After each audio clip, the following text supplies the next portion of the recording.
ওয়াহিদিল কাহ্হার, মালিকানা শুধু একজনের, তিনি হলেন আল্লাহ, আর আমরা হলাম তার গোলাম।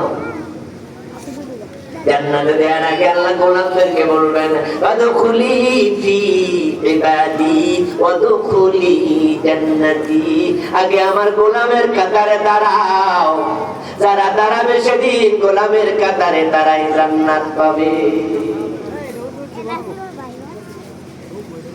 এখন জমিনের মালিক কে? আমরা কি মালিক না গোলাম? আওয়াজ দিয়ে বলুন, জমিনের মালিক কে? তো আইন চলে গোলামের না মালিকের? আল্লাহ বলেন দুনিয়া নিজের গোলাম দাবি করার পরেও নিজেরা আইন বানাবে, মালিকের আইন আর মানবে না। মালিক আইন দিছে চোর ধরে হাত কাটো, তারা আইন বানাইছে চোর ধরে জেলে দাও। মালিক আইন দিছে কোরআনে জেনা করলে 100 বেত লাগাইও, বিবাহিত হলে পাথর মারিও, হাদিসে আছে। তারা আইন বানাবে জেনা যদি 2 জন মিলে মিশে করে, এটার নাম দিছে তারা মিউচুয়াল সেক্স। নাউজুবিল্লাহ পড়েন। বেটাও রাজি বেড়িও রাজি, তাহলে বাংলাদেশি আইনের কোনো বিচার নাই। আর যারা জেনা করার জন্য দৌলত দিয়া প্রতিটা পল্লীতে যায়, ওদেরকে কেউ ধরে না, জিজ্ঞাসা করে না, বরং দৌলত দিয়া প্রতিটা পল্লী পাহারা দেওয়ার জন্য পুলিশ থাকে, রাষ্ট্র পুলিশ মোতায়েন করে রাখছে। ওখানে থানার পুলিশ 24 ঘন্টা নাকি বসে থাকে। কোনদিন তো যাই নাই, জানি না, আল্লাহ আমাদের হেফাজত করো, কিন্তু সেখানে পুলিশ আছে 24 ঘন্টা শুনেছি। তারপরে যারা ঢোকে সেনা 2 জন 5 জন 10 জন 50 জন নারীর সাথে করবে, কেন করেছো কেউ প্রশ্ন করবে না। এই আইন হলো বাংলাদেশের আইন। আমার আল্লাহ কয় সেনা করলে 100 বেত দাও, বিবাহিত হলে পাথর মারো। এখন দেশের আইনে আল্লাহর আইনের উল্টা, গোলাম হইয়া মালিকের উল্টা আইন বানাইলে তুমি গোলাম থাকবা কেমনে?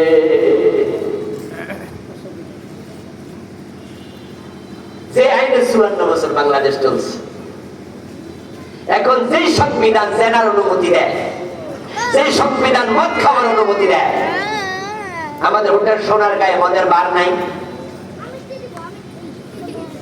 আচ্ছা, সোনারগাঁ হোটেলে যান নাই আর কি, শোনেন নাই কোনোদিন? হোটেল শেরাটনে মদের বার নাই, হোটেল রেডিসনে মদের বার নাই।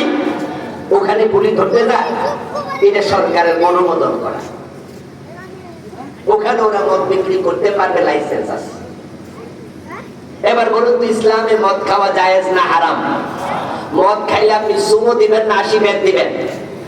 এখন 80 বেতের আইন বাংলাদেশে চলছে। তো এমন সংবিধানে দেশ চলে, যে সংবিধানে জেনার অনুমতি আছে, মদ খাওয়ার অনুমতি আছে, জায়গা মতো যাইয়া।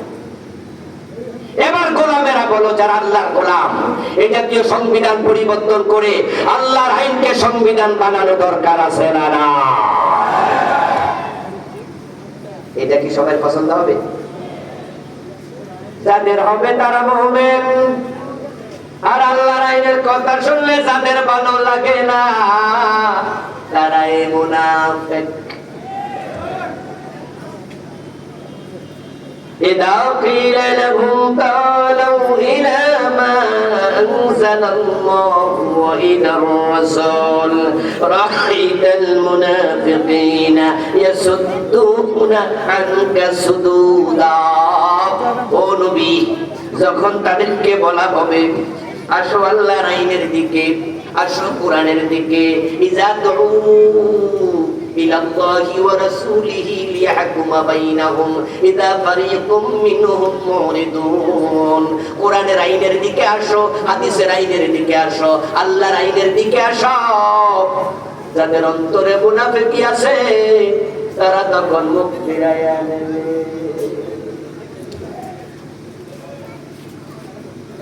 ভাই নামাজে আসেন, কোথায় ভাই? আসতেছি ভাই, যান আসতেছি। নামাজের দরকার নাই, এটা বেনামাজি বলে না। তাই রোজা রাখে নামাজ আনে, জি জি দোয়া করে, দোয়া করে। মনে মনে যদিও কয়ে যে আমি পারি না, আমি রাখতাম না, কিন্তু মুখের উপরে বলবে না রোজা দরকার নেই। কিন্তু আল্লাহর আইনের কথা বললে মুখের উপরে বলে দেয় আল্লাহর আইন কি দরকার, এসব দরকার নাই, দেশে আইন আছে, এগুলো জঙ্গিবাদ। এই জাতীয় কথা বলার মতো লোক বাংলাদেশে আছে। আল্লাহর আইনের সামনে সামনে ডিরেক্টলি লেগে যায়। অথবা বলে কি জানেন, ডাইরেক্ট না করলেও রাজনীতি না করলে হয় না। রোজার কথা বললে রাজনীতি হয় না, হজের কথা বললে রাজনীতি হয় না, আল্লাহর আইনের কথা বললে রাজনীতি হয়। অথচ কোরআনে রোজার কথাও আছে, নামাজের কথাও আছে, আল্লাহর আইনে দেশ চালাতে হবে এই কথাটা আছে। আল্লাহ বলছেন রাআইতাল মুনাফিকিনা ইয়াসুদ্দুনা আনকা সুদুদা। ও নবী, আল্লাহর আইনের দিকে ডাকলে যারা মুখ ফিরিয়ে নেয়, আপনি বুঝে নেবেন রাআইতাল মুনাফিকিনা, দেখবেন যে এগুলা মুনাফিক। এবার আপনাদের কাছে জানতে চাইবো, জবাব দেন। ঈমান ধরে রাখতে হলে আল্লাহর আইনের পক্ষে আসা দরকার আছে না নাই? আগামীর বাংলাদেশ কোরআনের বাংলাদেশ হোক, এটা দরকার আছে না নাই? কোরআনের বাংলার জন্য যারা কাজ করতে চান হাত তুলে দেখান। নারায়ে তাকবীর।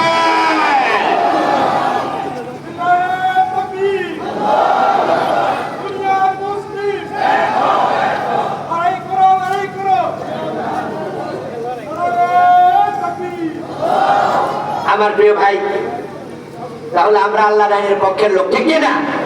আচ্ছা, কোরআনের আইন, আল্লাহর আইন, এটা কি কোনো রাজনৈতিক দলের কথা না মুমিনের কথা? কোরআন কি কোনো দলের? এটাকে আমরা কোনো দলের দিয়ে দেবো? আল্লাহর আইন কি নির্দিষ্ট কোনো ব্যক্তির? তাহলে আপনি যদি মুমিন হন, আপনার অন্তরে মুনাফিকি না থাকে, আল্লাহর আইনের কথা শুনলে তো আর মাইন্ড করার কথা না। এরপরও যাদের অন্তরে একটু কেমন কেমন লাগছে, ধরে নিয়ে আপনি মুনাফিক। আমি রোগটা ধরে দিতেছি আর কি, চিকিৎসা করুন। কারণ ডাক্তারের কাছে আসলেও যদি রোগে ধরা না পড়ে, তাহলে ওইলো ডাক্তার। এখন আপনি নিজে বুঝবেন যে আপনি একটা মুনাফিকের আলামতের ভিতরে অলরেডি আছেন। চিকিৎসা বড় সহজ, ইসলাম তো সহজ। ইউরিদুল্লাহু বিকুমুল ইউসরা ওয়ালা